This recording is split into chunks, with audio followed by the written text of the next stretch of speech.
आमरण उपोषणाचा आजचा 6वा दिवस होता आणि आज उपोषण संपवलेले. तर कोणत्या अटीवरती उपोषण स्थगित केलेले का बंदच केले?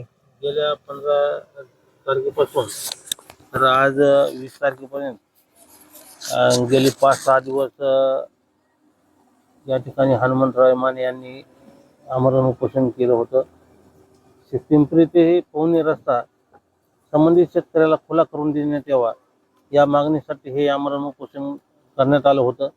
संबंधित आज तहसील कार्यालय परळी यांच्या वतीनं तलाठी, मंडळ अधिकारी आणि भूमी अभिलेखचे त्यांचे भूमापक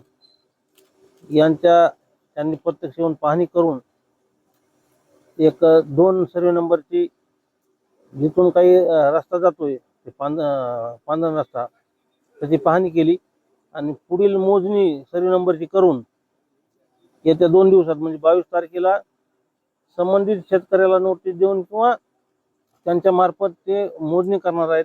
आणि त्यानंतर आमचा जो पिंपरी ते पवनी रस्ता आहे, पाऊल रस्ता, हा पाऊल रस्ता आम्हाला खुला करून देणार आहेत.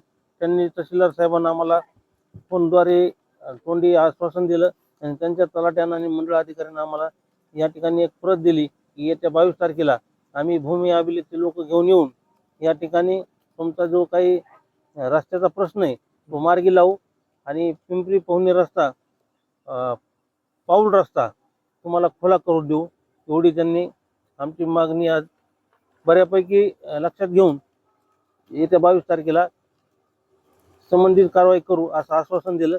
त्यामुळे आज हनुमंतराव माने यांचं उपोषण आम्ही मागे घेत आहोत. अगोदर सुरुवातीला पण 22 तारखेचीच तुम्हाला तारीख दिलेली होती, पण तरी पण आपण आमरण उपोषण चालू ठेवलं होतं आणि आता त्यांनी 2 दिवस अगोदर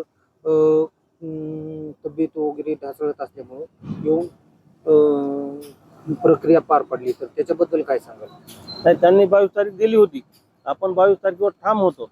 2 दिवस अगोदर त्यांनी एक उपोषणकर्त्याची तब्येतीची काळजीपोटी आणि शेतकऱ्याच्या मागणीपोटी आज 20 तारखेला त्यांनी त्यांचे भूमी अभिलेखचे लोक, तहसीलचे लोक पाठवले होते आणि त्या लोकांनी येऊन प्रत्यक्ष पाहणी केली. 2 सर्वे नंबर मोडले, पण बाकीचे जे 5-7 सर्वे नंबर ते मोडल्याशिवाय, नंबर बांध फिक्स केल्याशिवाय कुठून रस्ता आहे ते त्यांना सुद्धा लक्षात आलं नाही. म्हणून त्यांनी 22 तारीख दिली. 22 तारखेला ते म्हणले आम्ही येऊन मोजून तुम्हाला तुमचा रस्ता आम्ही काढून देऊ. काय वाटतं आपल्याला कधीपर्यंत रस्ता भेटेल?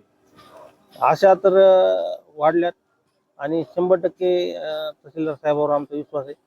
100% ते आमचा रस्ता मार्गी लावतो. कारण गेली 40 वर्षांपासूनचा प्रश्न होता. 40 वर्षांपासून एक पिढी याच्यामध्ये गेली असं तुम्ही सांगत होतात आणि या उपोषणामध्ये मीडियाच्या माध्यमातून असेल किंवा इथं आक्रमकपणे उपोषणाची बाजू मांडण्यासाठी आतापर्यंत तुम्ही बोलत होतात. तर ह्या सगळ्या गोष्टीमध्ये श्रेय कशाला द्याल? नाही, हे तर शेतकऱ्याची एकजूट आणि हनुमंतरावचे माने यांनी जे आमरण उपोषण केलं त्यांना आम्ही देऊ. शेतकऱ्यांना खूप एकी दाखवली आणि संबंधित शेतकऱ्याची खरंच परिस्थिती अवघड असल्यामुळं सगळ्यांना ते रस्ता होणं गरजेचं आहे. साहेबांना परत आणखी विनंती की उद्याची 22 तारीख मी सोडू देऊ नका. आम्ही उपोषण तर पाठीमागे घेतलेलं आहे, पण उद्याच्या 22 तारखेला आमचा रस्ता काढून देऊ.